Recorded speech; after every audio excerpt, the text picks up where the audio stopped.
let's talk about things you shouldn't do before and after sex. Ang isang healthy sexual relationship po ay nagbibigay ng mas malalim na bonding, brings you closer to your partner. May benepisyo po ito sa ating mental at sa ating physical health. Kapag madalas natin itong ginagawa doon sa mga taong espesyal sa atin, mas nag-i-improve ang ating heart health, nababawasan ang ating stress and anxiety, at marami pa pong iba. Okay, mag-start muna tayo doon sa mga bagay na dapat ina-avoid or iniiwasan natin bago tayo makipag-sex. Number 1 dyan, dapat na iniiwasan natin bago tayo makipagtalik ay yung mga pagkaing spicy or maaanghang. Medyo bawasan natin yung pagkain ng maaanghang. Dahil ito ay pwedeng magdulot sa atin ng acid reflux symptoms or kaya naman heartburn. And also may burning sensation din yan doon sa ating throat. Yan yung mga pwedeng dahilan kung bakit hindi tayo magiging komportable pagka nandun na tayo sa kama with our partner or magiging difficult sa atin yung pakikipagtalik. Imaginin mo nga naman kasi, may heartburn ka, may acid reflux ka, tapos meron pang mainit na sensation dyan sa throat mo. Paano mo pa ma-enjoy yung pakikipagtalik sa partner mo kung ang dami mong discomfort feelings? Another thing, avoid drinking too much. Kung iinom ka ng isang shot, 2 shot, enough na yan to get you in the mood. Pero kung susobra pa dyan, hindi na po maganda bago kayo makipag-sex sa mga partner nyo.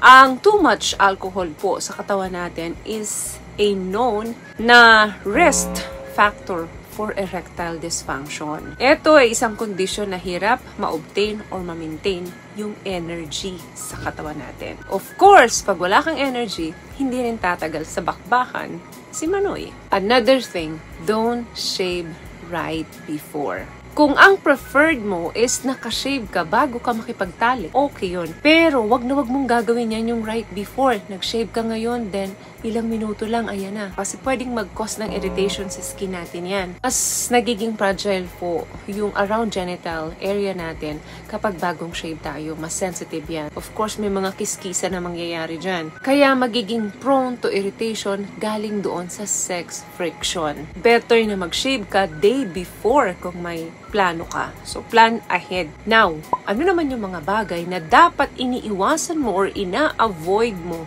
after having sex? What I love about this product, itong No More Dark Secret ng K-Skin, bukod sa may advanced whitening na siya, na kung saan pwede niyang matulungan na pumuti yung mga singit-singit mo, moisturizing, meron siyang anti-irritation, antibacterial, maintain healthy pH level. Hindi lang pambabae, meron din po tayong pang lalaki. Number 1 dyan, wag na wag mong kakalimutan gumamit ng banyo. Kailangan after natin makipagtalik, ay subukan nating umihi. Napakagandang idea po na i-empty natin yung ating mga bladder after natin makipagtalik. Dahil nag-exchange tayo ng mga bakterya sa katawan, pwedeng mag-transfer yan. So, kinakailangan na malinis uli natin yung buong katawan natin after makipagtalik. Mas better kung maligamgam na tubig ang gagamitin para after nun is relax na lalo ang katawan natin. Marireduce yung risk sa infection kung pagkatapos natin makipagtalik, mag-shower tayo. Another thing, pakaiwasan natin yung maghuhugas tayo, then idudush natin yung loob ng ating vagina. May mga nagsasabi na para wag kang mabuntis after mo makipagtalik, kailangan daw tumalon-talon ka or hugasan mo yung pinakaloob ng vagina mo para ma-wash out yung mga semen na nandyan sa loob. Or maiwasan yung mga sexually transmitted disease. Mali po yun. Dahil nawawala yung normal na vaginal flora at mas lalong nag-i-increase yung UTI. So, iwasan pong i-douche yung kaloob-looban. Another thing, iwasan pong gumamit ng mga perfume or super bangong mga sabon or panghugas dyan sa inyong genitals after ninyong makipagtali. Pakiramdam nyo kasi lilinisin nyo ng stock, kaya kailangan sabunan nyo ito ng mabuti. Big no po yan. Kapag strong po ang scent or amoy ng panghugas ninyo, that means strong din po ang mga chemicals na nandyan. So siguraduhin na gumamit po ng mga mild formulation na panghugas dyan sa genital. I recommend yung NMDS or No More Dark Secret ng K-Skin. Merong pambabae at may panlalaki tayo. It has mild formulation and FDA approved. So that is very safe po paghugas dyan sa ating mga private part. Before or after sex man.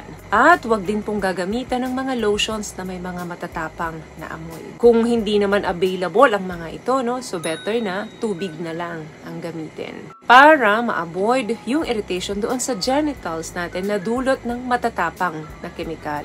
As one, iwasan pong gumamit ng mga tight-fitting clothing after SEX. Diba, pagkatapos natin makipag-SEX sa mga partner natin, may mga excess pang fluids na lumalabas dyan or mga pahabol na kahit tapos na, ilang oras na nakalipas, may lumalabas-labas pa rin dyan. So, it is good idea to allow for free drainage and air yung ating mga kifay after natin makipagtalik para maiwasan yung pag-spread ng bacteria. Alam nyo guys, being present with your partner at the moment increase your intimate connection and yung bonding ninyo with one another. Kaya kung available ka naman, hindi ka naman pagod, huwag nang tanggihan yung mga partner ninyo. Dahil isa yan sa mabisang paraan para mas lumalim yung pagsasamahan ninyong mag-asawa. So, may nakuha ka bang tips sa mga napag-usapan natin? Kung nagustuhan nyo po ang ating video, please give it a thumbs up, comment down below, and also share this video na rin po